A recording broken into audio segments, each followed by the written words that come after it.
반갑습니다. 제가 이 자리에 정말 영광스럽게 서게 됐는데 총장님, 이사장님, 학장님 그리고 제가 배웠던 많은 은사님도 여기 계시니까 사실 굉장히 긴장도 되고 떨리고 합니다.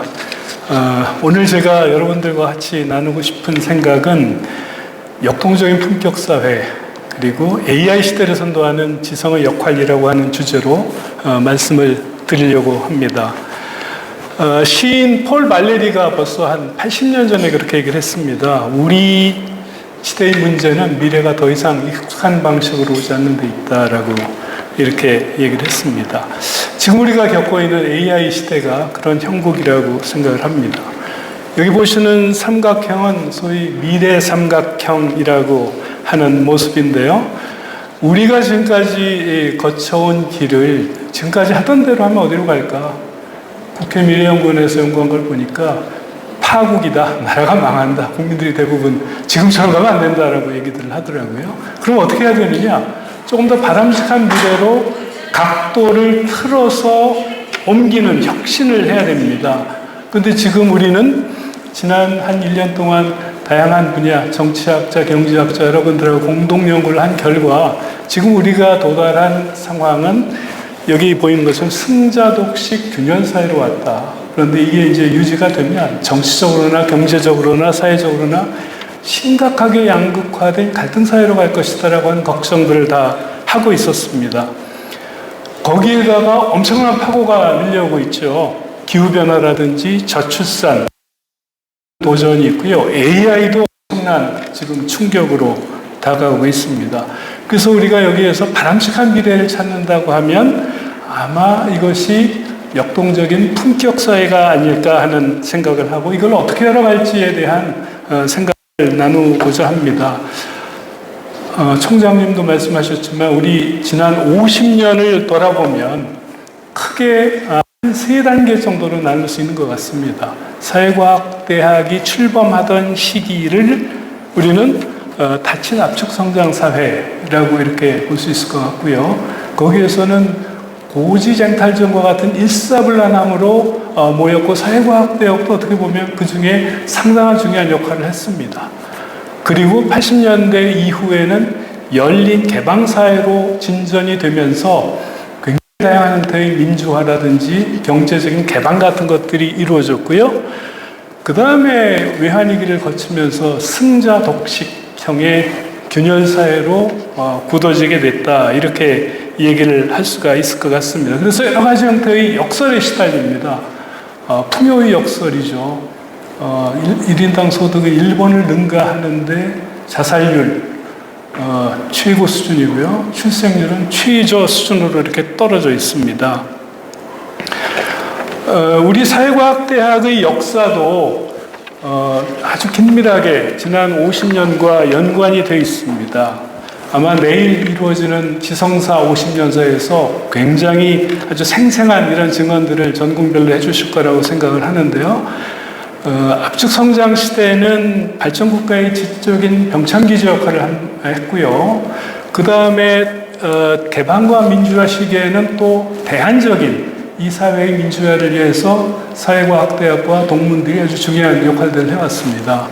이제는 90년대, 2000년대에 들어오면서는 굉장히 다양한 이슈들에 대해서 조직적으로 대응을 해왔고요. 앞으로는 미래 AI 시대를 열어나갈 그런 그 새로운 지성의 역할을 찾아야 되는 이런 시기에 왔다라고 생각을 합니다. AI에 대해서는 인류 산업사에서 거대한 전환이라고 생각을 하는데 마치 칼 폴라니가 The Great Transformation에서 얘기했던 것과 같은 총체적인 전환을 우리가 또다시 경험하고 있는 게 아닌가 하는 이런 생각을 하게 되고요. 우선 사회과학자들에게는 이 시대의 성격을 어떻게 정의해야 될지, 어떻게 개념하고 이뤄내야 될지가 큰 도전이라고 생각을 합니다. 물론 반 닉 같은 네덜란드 학자는 이거를 플랫폼 소사이티라고 하는 개념으로 설명을 하고 있습니다. 모든 인간 행동이 데이터로 기록이 되고 방대한 빅테크에서 의해서 수집되고 AI 알고리즘에 의해서 매우 개별화된 큐레이션을 하는 이런 시스템은 인류 역사상 겪어보지 못한 이런 이 전환이라고 볼 수가 있습니다. 근데 역사로 보면 모든 산업화의 분기점은 기술만으로 된 것이 아니라 제도가 굉장히 중요한 역할을 했습니다. 어떤 제도를 만드느냐에 따라서 후발 산업국이었던 미국이 세계 패권 국가로 포디즘을 통해서 대두가 됐고요. 일본이 70년대, 80년대 유연 생산을 하면서 선진국을 모범이 됐습니다. 지금 쇼트트랙 경기로 하면 직선 구간이 아니라 곡선 구간을 치고 나오는 나라가 바로 중국이 그런 역할을 하고 있지 않나. 여기 이근 선생님이 쓰신 추격 경제론에 의하면 지금 현재의 추격은 과거 우리가 상상했던 것과는 전혀 다른 양상으로 이루어지고 있다라고 볼 수가 있을 것 같습니다. 수잔나 주보프는 이거를 감시자본주의라고 이렇게 얘기를 했습니다. 우리가 가진 모든 경험이 온라인상에서 무상의 원유와 같은 재료가 돼서 AI는 인간의 미래를 예측하는 상품으로 만들어서 광고를 합니다. 빅테크들이 무료로 어카운트를 다 나눠주지만 사실은 엄청난 광고 시장이 있고 거기에서 미국, 일본, 중국 같은 경우에 GDP의 상당 부분을 이미 이 방식으로 채우고 있습니다. 미국 4대 빅테크의 주가 총액이 S&P 500의 20 내지 25%에 달하는 이런 상태로 가고 있습니다. 이제는 서베일런스 캐피탈리즘이 막대한 경제 권력으로 부상을 하고 있고 미래 사회의 통제를 받는 사회로 가고 있다라고 볼 수가 있겠습니다. 이 상황에서 역동적으로 작동하는 이런 품격 사회를 만들려고 하면 여러 가지 형태의 도전들이 있지만 이 높은 AI의 파고를 어떤 방식으로 활용하느냐에 따라서 굉장히 다른 결과를 낳을 수가 있다고 생각을 합니다. 새로운 성장 동력을 만들어낼 수도 있고 사회 서비스를 아주 획기적으로 개선할 기회도 제공할 수가 있죠. 그리고 시민들의 참여와 지금 꽉 막혀있는 정치체제를 풀어나갈 수 있는 계기가 될 수도 있습니다. 하지만 다른 한편으로는 극단적인 정치적인 양극화나 경제적인 불평등, 사회적인 고립, 필터버블이 증대 등 사회 균열을 더욱 심화시킬 수 있는 위험성도 동시에 가지고 있습니다. 어떻게 이런 위험의 부분을 최소화하고 양극화된 갈등 사회로 가는 예정된 파국의 길을 피할 수 있는지 여기에서는 우리가 굉장히 스마트하게 대응을 해야 된다라고 생각을 합니다. 자본주의 다양성론을 많은 분들이 얘기를 하는데 세계가 이 AI 시대에 대응하는 방식도 나라마다 굉장히 다릅니다. 일종의 삼국지가 전개되고 있습니다. 미국은 빅테크 중심으로, 중국은 국가 통제 중심으로, 그 다음 유럽은 인권과 규제를 앞세워서 진입하고 있습니다. 미국식의 상품화 사회는 전 세계의 데이터를 끌어모으는 빅테크가 주도를 하고 있고 굉장히 빠른 기술 혁신이 이루어지는데 또 급격한 이 불평등이나 노동시장의 변화를 예고하고 있습니다. 중국은 만리 방화벽을 쌓아서 데이터 주권을 확실하게 했는데 인민의 데이터는 완벽하게 국가가 접근을 해서 파놉티콘 감시사회를 만들었습니다. 모든 일을 350점에서 950점까지 사회 신용 점수를 주어서 관리를 하는 조지 오웰식의 1984년 모델을 현실화하고 있습니다. 우리는 국가의 데이터 주권을 미국에 빼앗긴 유럽과 같은 형태의 규제 모델을 따라갈 수도 없습니다. 국가 데이터 주권을 확실하게 하되 시민들의 데이터 주권도 잘 보호해야 됩니다. 강한 디지털 생태계를 만들지만 노동력이 필요 없는 사회가 되면 곤란합니다. 공적 가치를 극대화해야 되지만 파놉틱한 감시 사회가 되면 곤란합니다. 그래서 민간의 혁신성과 시민적인 역량을 결합한 우리만의 제4의 길을 개척을 해야 되고 그래야만 역동적인 이 품격사회로 갈 수 있습니다. 개인적인 얘기도 말씀드리고 싶습니다. 제가 이제 내년이 은퇴인데요. 지난 30년 이상 강의를 했는데 지난 1년 동안 겪었던 경험이 가장 심각한 변화를 저한테 요구를 했습니다. 먼저 이 AI 시대에는 연구하는 방식 자체를 바꿔나가고 있습니다. 제가 익숙한 사회학자들 예를 들면 여기 신영하 교수님도 엄청난 저서를 많이 쓰셨지만 필적하는 독일의 니클라스 루만은 평생 한 게 뭐냐면 9만 장의 카드를 정리를 하고 이 카드 간의 내용을 링크를 만들어서 그 안에서 떠오르는 아이디어들을 가지고 70권 이상의 책을 쓰고 400권 이상의 논문을 썼습니다. 제가 좋아하는 라이트 밀즈는 사회학적 상상의 원천을 intellectual craftsmanship이라고 얘기를 해주습니다. 이건 뭐냐라고 하면 제2의 두뇌를 만드는 겁니다. 본인이 읽은 것들을 가지고 정리하고 그것들 간에 연결하는 다양한 링크들을 통해서 일종의 지적인 우연성이 상상력으로 발현이 되는 거다라고 얘기를 했습니다. 훈련을 통해서 된다는 거죠. 그런데 제가 허무하게도 그동안 모았던 자료들이 다 쓸모가 없어졌습니다. AI가 다 정리를 해줍니다. 순간적으로 얘기를 해줍니다. 코인텔리전스의 시대가 됐습니다. 온갖 종류의 AI들이, 에이전틱 AI들이 연구를 도와주는데 보니까 연구 조교가 필요 없어졌고요. TA가 필요 없어졌습니다. 그리고 사이버 대학이나 방송통신대학의 크루와 스튜디오가 필요 없어졌습니다. 혼자 모든 걸 다 할 수 있는 이런 형태가 돼가고 있습니다. 강의도 완전히 바뀌었습니다. 지난 1년 동안에 수십 년 동안의 강의 노트들은 저도 정리를 못했는데 이거를 AI에다 넣어서 정리를 해달라고 하니까 순간적으로 강의 노트를 주제에 맞춰서 정리를 해줍니다. 그걸로 PPT를 만들고 Q&A도 할 수가 있고 제 음성을 학습을 시켰더니 클론으로 유튜브까지 만들었습니다. 그래서 학생들에게는 미리 동영상을 시청을 하고 수업 시간에는 질문을 가지고 오라고 했습니다. 그랬더니 정말로 놀랍게도 늘 졸려 보이던 학생들이 눈이 반짝반짝하고 3시간을 질의응답 토론을 하는데 시간이 모자랍니다.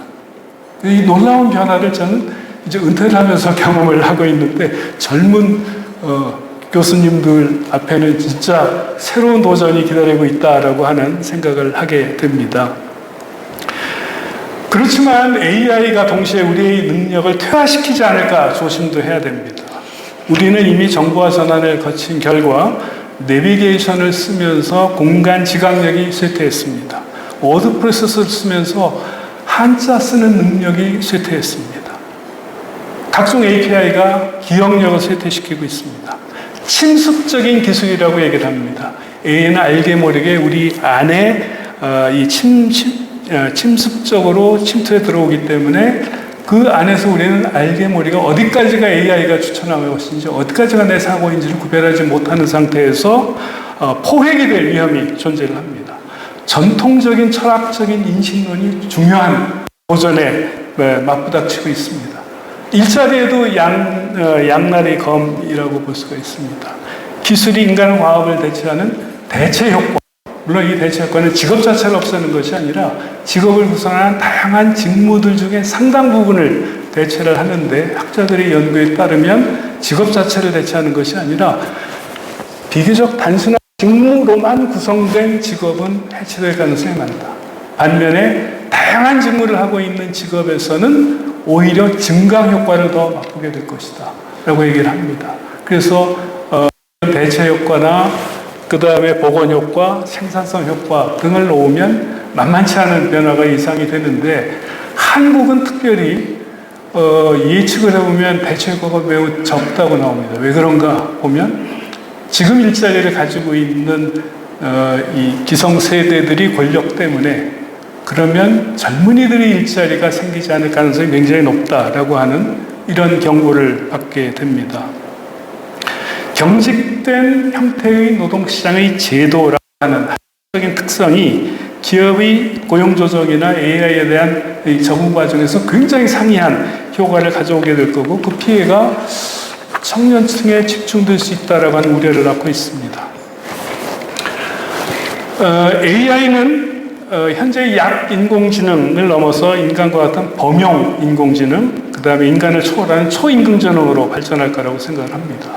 공상과학영화에서 봤던 이 AI와 사랑에 빠진다든지 혹은 인간의 능력을 초월하는 초인공지능 시대로 간다든지 하는 것은 먼 미래가 이야기가 아닐 수가 있습니다.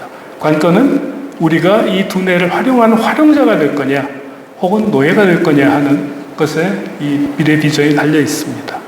레이 카즈와일은 2045년, 앞으로 20년 후에 특이점을 지날 것이다 라고 얘기를 했습니다. 굉장히 낙관적으로 봤습니다. 유발 하라리는 아주 비관적으로 봤습니다. 우리에게 이게 멀지 않은 미래로 다가오고 있다라고 생각을 합니다. 어떻게 해야 될까요? 모라베키 역설입니다. 인간에게는 굉장히 어려운 일이 AI한테는 매우 쉽습니다. 근데 인간에게는 아주 쉬운 일을 AI는 하지 못합니다. 우리에게 시사점을 줍니다. 단순 계산은 AI한테 맡기고 질문을 던지는 호기심, 비판정신, 협업, 공감, 창의성, 리더십 같은 인간 고유 능력을 획기적으로 개발하고 교육할 수 있어야 됩니다. 대학도 바뀌어야 됩니다. 제가 보기에는 지금 현재의 근대 대학 모델은 물과 몇 년 가지 않아서 필요 없게 되지 않을까 하는 생각을 합니다. 지식의 희소성, 전문가 중심이었습니다. 그렇지만 이미 새로운 교육 플랫폼들이 등장하고 있고 빅테크들이 가지고 있는 엄청난 기술력과 인력, 자본이 전통 대학을 완전히 위협을 하고 있습니다. 지금까지 서울대에서 가장 자랑할 수 있던 뛰어난 학생들은 수능 잘 보고 정답을 잘 맞춘 학생들이었거든요. 이제는 그런 역할부터 사라질 겁니다. 스스로 질문을 던지는 훈련, 문제를 푸는 능력에서 해결할 가치가 있는 문제를 스스로 정의하는 능력으로 교육의 중심이 이동을 해야 됩니다. 지금까지 50년 동안 선배님들이 가난과 싸우면서 조국의 미래를 열어왔는데 이제 우리 사회과학대학은 시대의 부름에 응답할 때입니다. 추격의 시대를 넘어서 선도하는 시대로 나가야 됩니다. 한국처럼 독특한 이 인프라와 조건을 갖춘 나라가 많지 않습니다. 승자독식 균열 사회를 넘어 역동적인 본격 사회라고 하는 새로운 희망의 서사를 써 내려가야 합니다. 우리 지성이 시대를 선도할 수 있을 때 대한민국은 AI 시대에 가장 인간적이고 세계에서 그 품격을 오르는 진정한 선진국이 될 거라고 확신합니다. 경청해 주셔서 감사합니다.